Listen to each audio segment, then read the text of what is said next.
페리스 리드헤드라는 사람이 있는데 신앙적인 면에서 이런 멋있는 말을 남겼어요. 대부분의 그리스도인들은 하나님과 교제하는 것이 아니라 하나님에 관하여 서로 교제하고 있다. 그리스도인들이 하나님과 교제하는 것이 아니고 그리스도에 관해서, 하나님이 어떤 분이냐, 그분에 관해서 이론적을 가지고 살아간다, 그 말이죠. 이 말을 우리가 들어보면 심각한 문제라고 하는 것을 알게 되죠. 자, 우리는 성경을 많이 듣고 읽습니다. 그런데 정작 하나님을 어떻게 하느냐, 마주 앉아서 하나님과 이야기를 나누고 말씀 앞에 나를 비춰보면서 주님과 교통하고 교제하는 시간은 많지가 않아요. 그 이유는 밥보다는 핑계, 먹고 살아야 하니까, 옛날에 성경 읽었으니까, 이런 생각 때문에 그렇게 빠질 때가 많이 있죠. 중요한 것이 뭐냐면 하나님에 관해서 아는 것과 하나님을 직접 아는 것은 달라요. 누가 이야기하는 것을 듣고 그러냐고 그 직접 가서 만나는 것과는 다른 문제라는 얘기죠. 여러분, 하나님에 관해서 아는 자가 아니라 하나님과 직접 사귐이 있는 교통의 관계가 이루어지시기를 축원합니다. 이런 신앙이 우리에게 돼야만 되는 거죠. 성경도 이 둘을 명확하게 구별합니다. 호세아 선지자가 뭐라고 했냐면 우리가 여호와를 알자, 힘써 알자. 안다라고 하는 이 개념이 어떤 정보를 안다는 개념이 아니에요. 그분과 직접 깊이 들어가서 그분을 사귀고 만나고 아는 개념이죠. 이게 참 중요합니다. 오늘 본문에도 하나님을 아는 것에 대한 부분을 말씀하면서 영생이라고 하는 큰 주제를 다뤄요. 영생이 뭐냐, 이렇게 포커스를 이끌어가는 것을 보게 되는데, 그 영생이 뭐냐, 곧 참 하나님과 그리스도를 아는 것이다. 참 하나님과 그리스도를 아는 것이 영생이라는 것을 말씀하고 있어요. 하나님을 안다는 것, 그리스도를 안다는 것이 과연 무엇일까? 하나님을 알고 그리스도를 아는 것이 영생이라면 이것이 과연 무엇일까? 오늘 말씀을 통해서 이 말씀 붙들과 함께 본문을 살폈으면 좋겠어요. 본문을 살피기 전에 먼저 짚고 넘어갈 것이 뭐냐면 바로 앞장이었던 16장에서 계속 반복되는 말이 나오는데 그게 뭐냐? 때요, 때. 어느 때? 이걸 계속 반복해요. 그래서 16장에 주로 어떤 말씀을 하냐면 때가 이르면 너희를 죽이는 자가 이를 것이다. 때가 되면. 그리고 그 때가 이르면 내가 너희에게 이 말한 것을 기억나게 하시리라. 그 때가 되면. 그리고 때가 이르면 다시 비유로 이르지 않고 밝히 알겠다는 거예요. 계속해서 때가 오리라, 때가 이르리라 이렇게 말씀하시던 예수님께서 17장에 딱 오면서 뭔 얘기하느냐? 아버지여, 때가 이르나이다. 이렇게 얘기를 해요. 자, 16장에서 예고편이었다면 17장에서는 뭐가 되느냐? 예고가 마침 이루어지는 순간을 말해주고 있어요. 그날 밤에 예수님께서 때를 맞이했다고 말씀하는데, 그러면 여기서 말하는 때는 무슨 때냐는 거죠. 첫 번째로 이런 때예요. 아버지의 뭐가? 때가 이르렀사오니. 내 때가 아니고 누구의 때? 아버지 하나님의 때가 이르렀다는 거예요. 한번 1절 말씀을 같이 읽어봅니다. 시작. 예수께서 이 말씀을 하시고 눈을 들어 하늘을 우러러 이르 아버지여, 때가 이르렀사오니 아들을 영화롭게 하사 아들로 아버지를 영화롭게 하게 하옵소서. 이 구절을 원문으로 한번 옮겨보면 이런 말이에요. 아버지여, 때가 왔나이다. 아들을 영화롭게 하셔서 아들이 아버지를 영화롭게 하도록. 하나님, 때가 왔어요. 아버지, 나를 영화롭게 해주세요. 저도 아버지를 영화롭게 할 수 있도록 하나님 해달라, 이 얘기예요. 그러면 여기서 예수님은 이 때를 무슨 때라고 하느냐? 예수님의 때라기인가 보다는 모든 것을 주관하시는 아버지의 때라고 불러요. 자신이 스스로 결정한 때가 아니라 아버지께서 정해 놓으신 때, 그게 뭐냐? 여기서 말하는 때예요. 예수님은 그 시간표 앞에서 그대로 순종해요.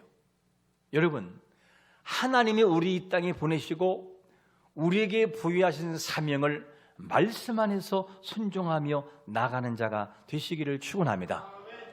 예수님도 하나님 아버지가 준비해 놓으신 그 때와 그 시간표에 그대로 순종하시는 걸 봐요. 그게 예수님이 하신 모습이었어요. 처음부터 끝까지 아버지의 계획을 자발적으로 순종해, 자발적으로. 그게 예수님이 하신 일이었어요. 그렇다면 아버지께서 아들을 영화롭게 해주세요라고 했다면 아버지 입장에서 아들에게 영화롭게 하는 것은 뭘까? 어떻게 하는 것이 영화롭게 하신 것이냐? 그게 뭐냐면 바로 아들이, 예수님이 십자가상에서 죽고 그리고 사흘 만에 부활하고 승천하시고 보좌의 우편에 앉는 것이 뭐냐? 아버지께서 아들을 영화롭게 하는 거예요. 그게 영화롭게 하는 거예요. 그러면 반대로 아들이 아버지를 영화롭게 하는 것은 뭐냐는 거예요. 그것은 뭘 말하냐면 아버지께서 준비해 놓으신 구속의 사건, 십자가의 사건을 예수님이 그대로 십자가를 지시는 거예요. 십자가를 지고 십자가를 통해서 뭐를 말하느냐? 하나님 아버지 사랑이 이만큼 크다 봐라.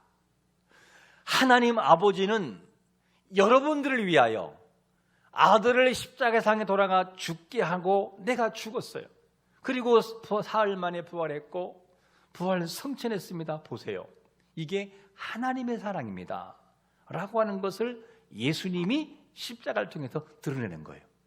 그분은 의로우시고 그분은 사랑이 많으시고 그분은 정말 우리를 사랑하십니다. 이거를 예수님의 십자가를 지심으로 하나님 아버지의 계획하심을 알려줄 때 그걸 통해서 뭐냐? 하나님 아버지가 영광을 받는다, 그 얘기. 그게 뭐냐? 아들이 아버지를 영화롭게 하는 거예요.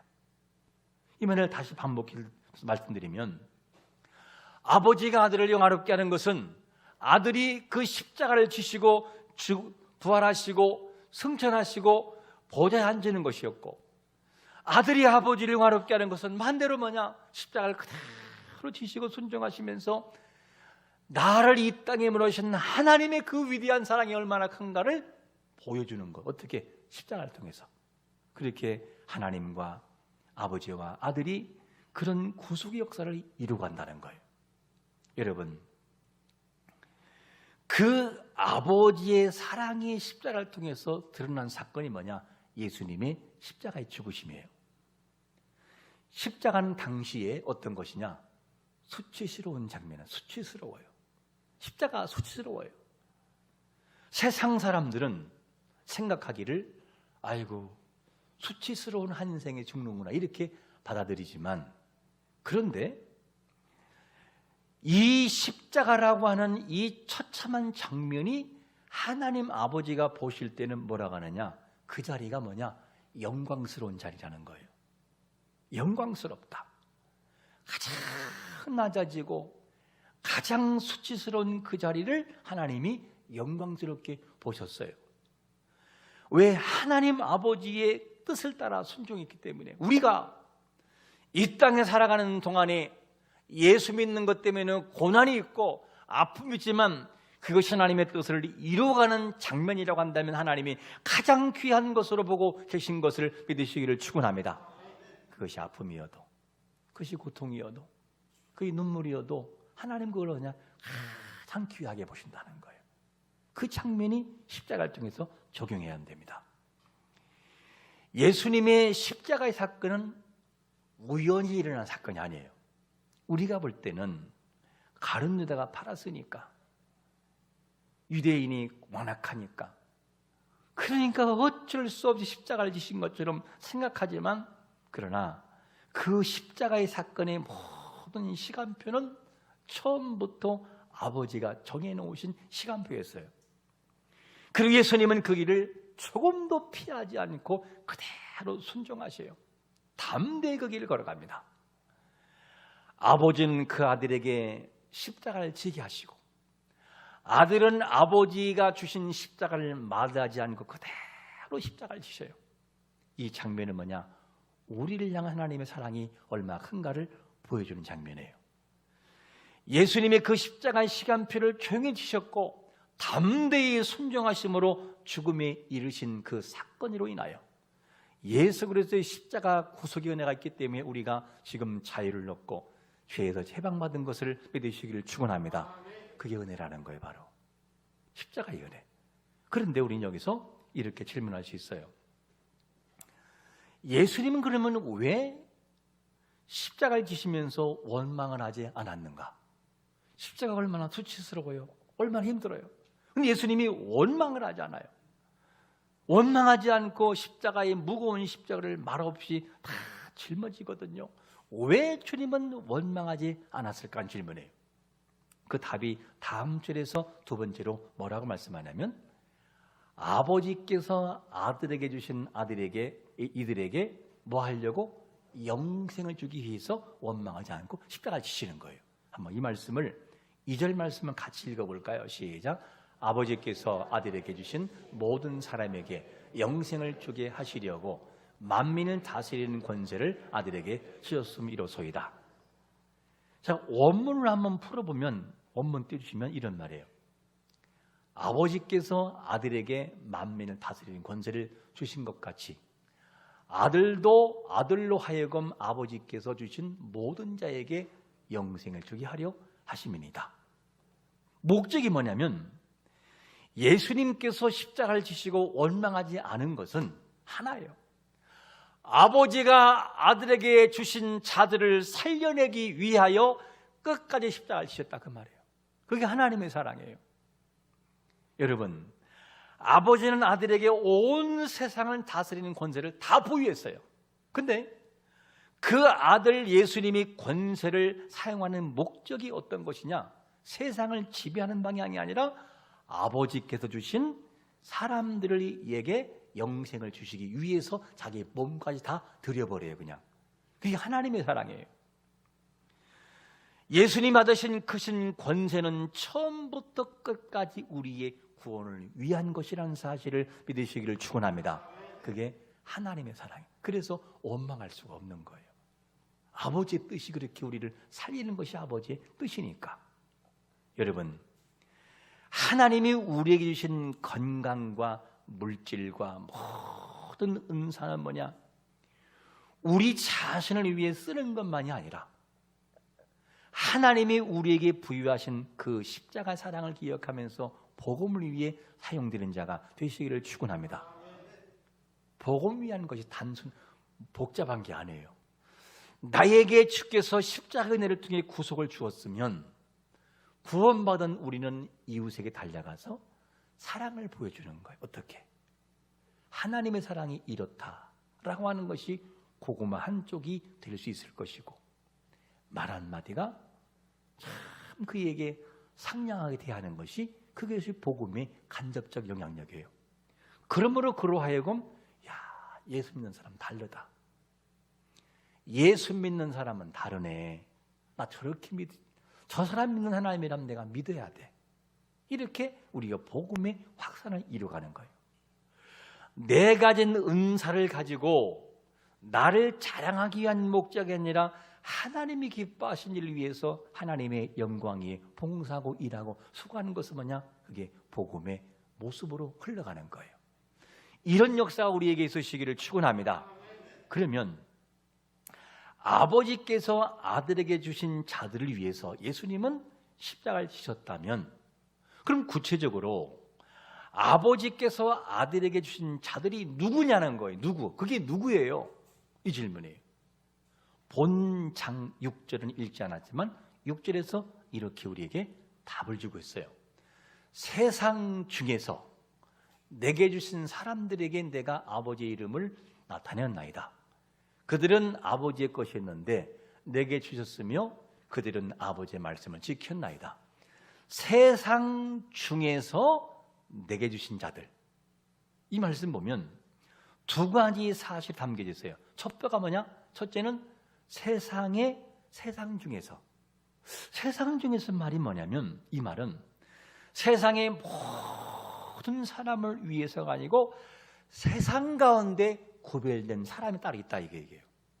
여러분, 우리는 세상 사람이지만 세상에서 구별돼서 하나님 안으로, 그리스도 안으로 들어온 사람들인 것을 믿으시기를 축원합니다. 그게 뭐냐? 예수 믿는 사람들이 우리의 모습이라는 거예요. 그래서 우리는 뭐냐? 그 세상에 나온 사람들이에요. 부름받은 사람들. 그게 우리의 모습이에요. 두 번째는 뭐냐? 아버지의 것이었다. 근데 그들이 누구냐? 처음부터 아버지 것이었다는 거예요. 이 말은 무슨 말이냐? 원래부터 아버지에게 속해 있던 사람들이 그 얘기예요.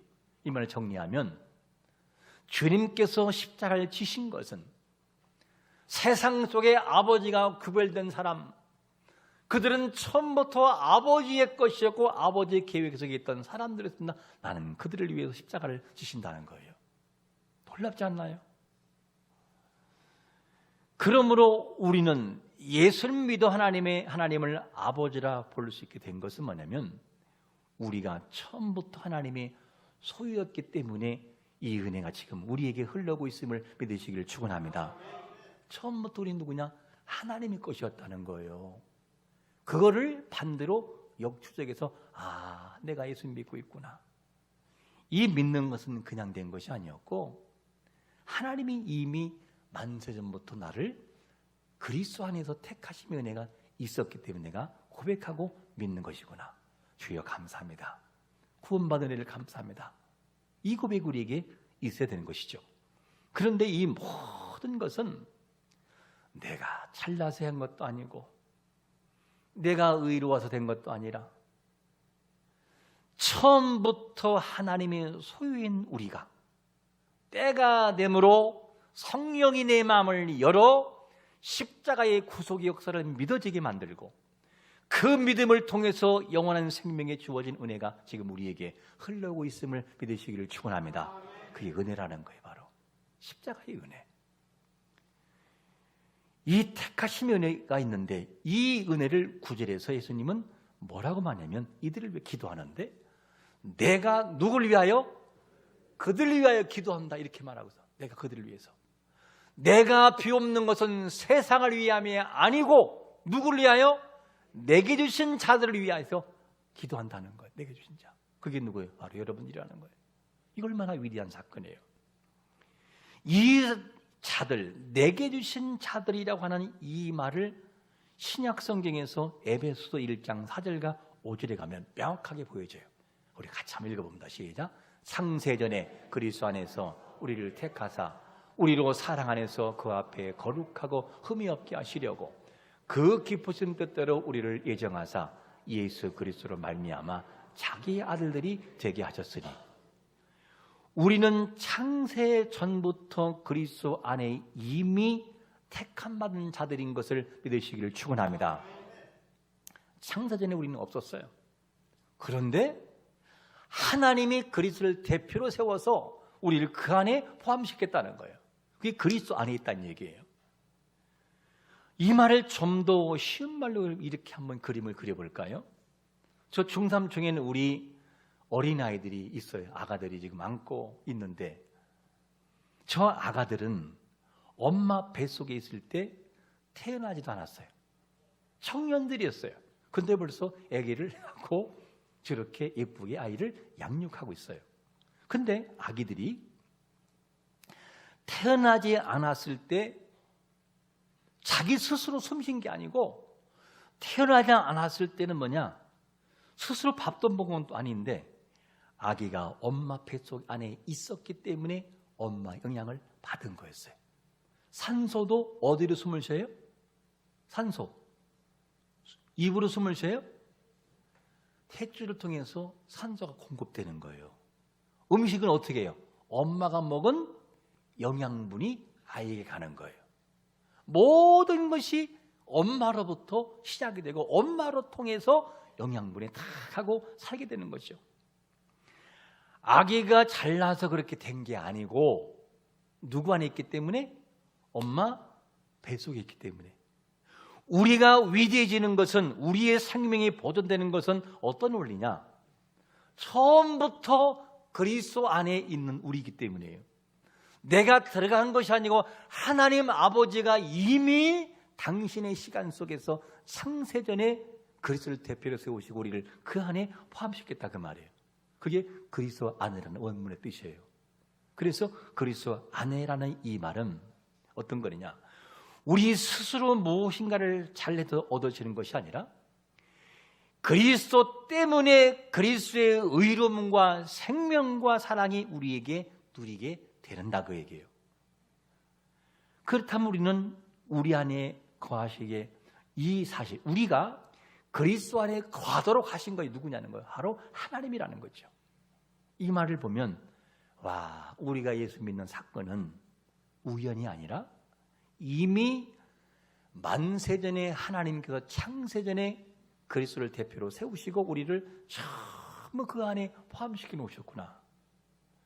그게 그리스도 안에서 우리를 택했다, 그 얘기예요, 본문에서.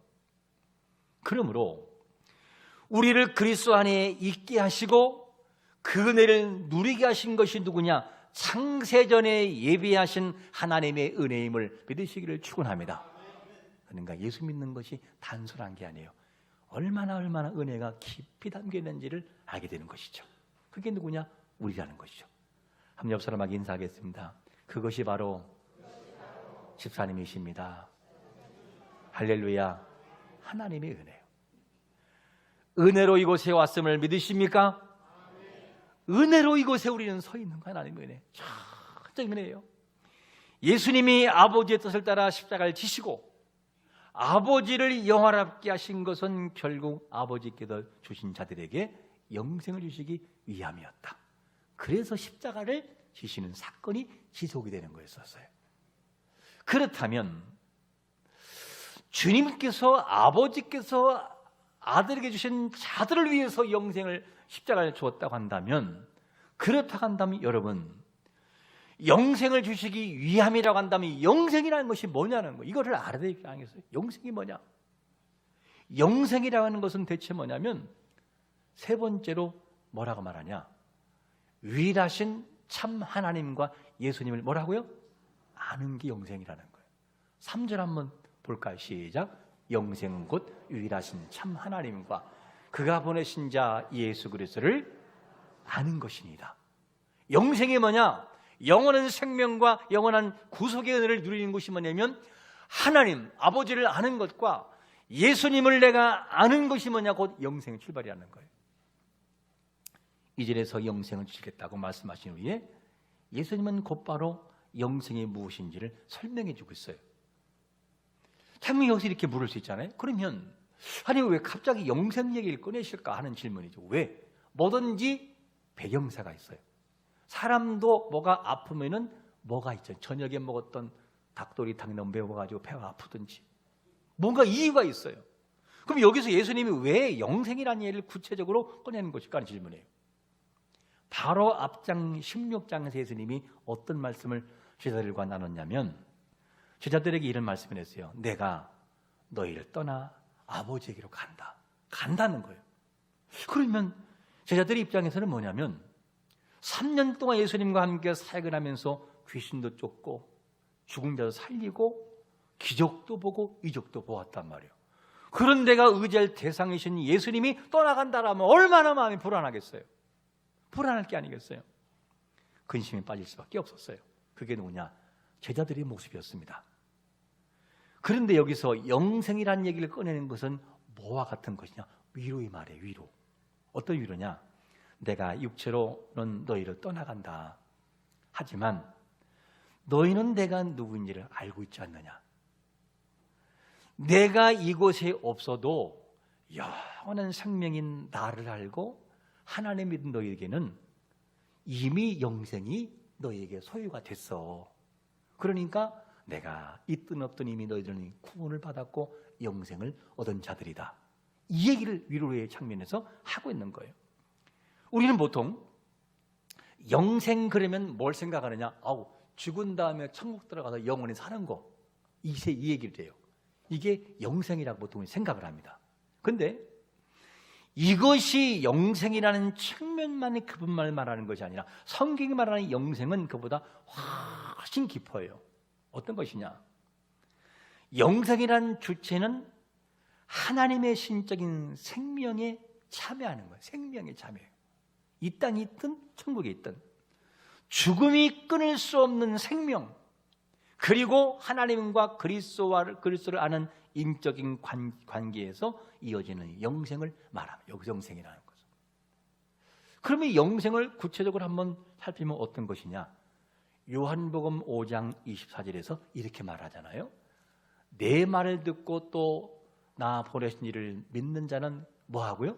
영생을 완료형에 얻었고 심판에 이르지 아니하나니 사망의 생명을 어떻게 해요?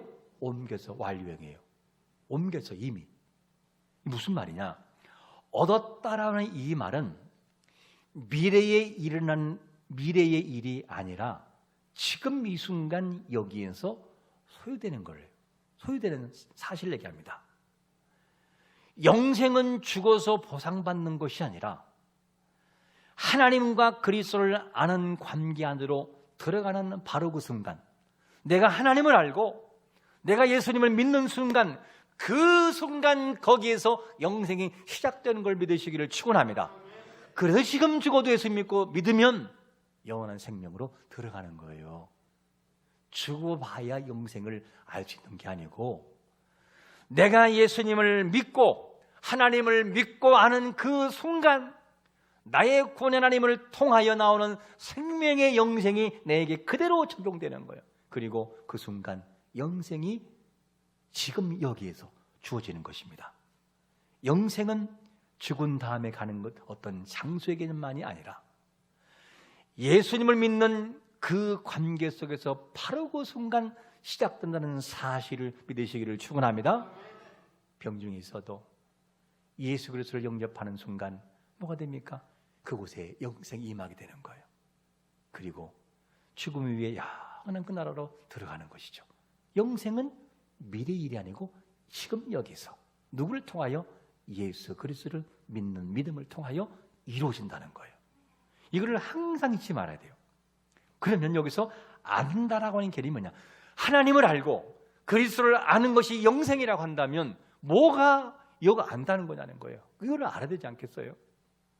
먼저 여기서 세 가지를 정리할 수 있는데, 지적으로 하나님을 아는 거예요. 이 말은 무슨 말이냐? 그리스도께서 행하신 일이 무엇인지, 왜 예수님이 이 땅에 오셨는지, 나를 위해 뭘 하셨는지, 십자가를 지셨고 부활하셨고 승천하시고 보좌에 앉으셨고 다시 오시는 그분, 이거를 내가 정확하게 아는 거예요. 두 번째는 뭐냐? 인격적으로 신뢰하는 겁니다. 무슨 말이냐면 알기만 하는 것이 아니라 그분을 알았다면 완전히 나의 주님으로 믿고 나를 맡길 수 있는 것, 이 지적인 하나의 인격적인 관계. 마지막은 뭐냐면 그분과 사랑의 교제가 있는 거예요. 부부가 서로 사랑하면 어떻게 해요? 서로가 깊은 사랑을 나눠요. 여기서 말하는 이 관계는 뭐냐? 하나님과 깊은 사랑의 교제가 있다는 거죠. 교제가. 사랑하면 보고 싶어요? 안 보고 싶어요? 보고 싶을 수밖에 없어요. 왜? 당연한 것입니다. 하나님을 알면 뭐가 되느냐? 그런 관계 속에서 그분과 교제가 이루어지고 사랑한다는 거죠. 물론 사랑을 해도 가끔은 마음이 약할 때가 있어요. 항상 그럴 수는 없어요. 그러나 본질적인 문제가 그렇다는 얘기죠. 이 알면 한 번으로 끝나는 것이 아니라 평생 걸쳐 깊어지고 깊어지면서 계속해서 성화의 과정을 이루어 간다는, 이게 뭐냐? 안다는 거예요. 바로 이 개념이. 영생이란 무엇입니까? 수많은 거짓 신들과 구별되는 유일하신 참 하나님을 오직 그가 보내신 예수 그리스도를 통해서 인격적으로 알고 신뢰하고 사랑 관계를 이루어가는 것이 뭐냐? 그게 영생의 주체가 되는 거예요.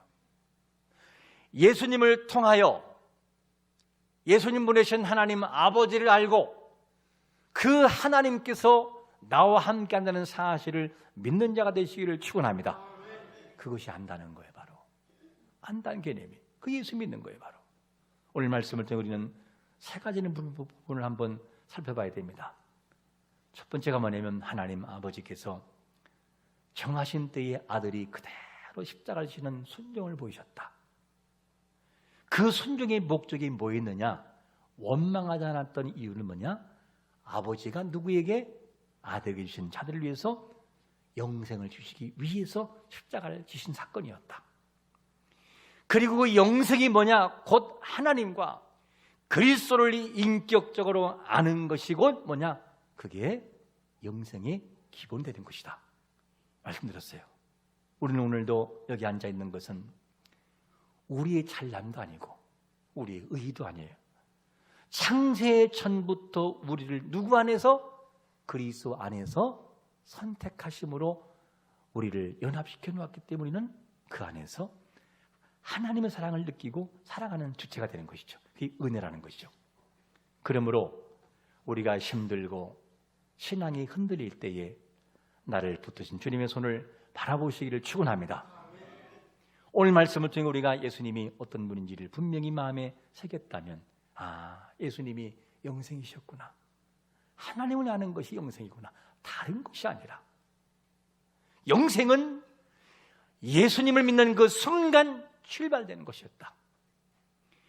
그럼 이것을 아는 것은 내 노력으로 한 것이냐? 결단적인 것은 내가 한 것이 아니에요. 누구를 통해서? 성령께서 그 말씀을 통해 우리 안에 이미 믿음을 일으켜 놓은 사건이에요. 성령이 이미 역사하고 있는 거 우리 마음속에서. 그러므로 우리 안에 믿음을 일으키신 그 은혜가 있음을 기억하고 그리스도께서 십자가에서 이루신 그 사랑 안에서 유일하신 참 하나님과 그가 보내신 예수 그리스도를 아는 것, 이것이 영생이라는 사실을 알고 이 영생 은혜가 오늘부터 우리의 삶 속에서 계속해서 새롭게 경험되는 역사가 임하시기를 예수 그리스도의 이름으로 축원합니다. 아멘. 기도하겠습니다.